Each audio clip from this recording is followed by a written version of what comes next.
រាជនីមែនទេរោមុំសំភ្លេចតែនាងច្រឡំទេលោកគ្រូមានតំណែងតំណងអីជាមួយម៉ាក់ខ្ញុំសូម្បីតែយើងក៏ខ្លាំងដែរអូយសូមជួយលោកមានប្រសាសន៍ទៅគឺគ្រាន់តែចង់ឲ្យការដេញថ្លៃដែលក្រុមហ៊ុនលោកទិញកសិផលនោះឯងនឹងអាងស្អីហ៎កុំខ្លាំងប្រយ័ត្នខ្លោចខ្ញុំចាញ់អាម៉មហើយ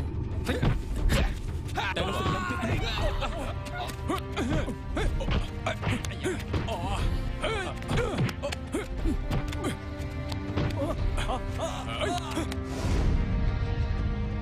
មុននឹងម៉ាក់គិតពីរឿងរៀបការម៉ាក់បានគិតល្អិតល្អន់អស់ហើយ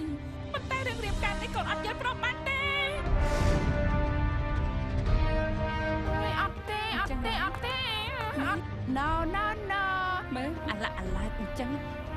អូយចុះឯណាម៉ាក់មួយស្រីឯងមិនកុំឃើញមកមិនក៏ឃើញក្មួយឯងមកអញ្ចឹងខ្ញុំនឹងហៅម៉ាក់ស្រីមកគេអត់កូនពីបានចាប់ជាមួយម៉ាក់ឯងជួយកូនស្រីយើងផងតាំងពីសេដ្ឋកិច្ចពិភពលោកធ្លាក់ចុះមកមានអ្នកណាដែលយកឲ្យមកថ្វាយយើងទេម៉ាក់អលឿនម៉ាក់មក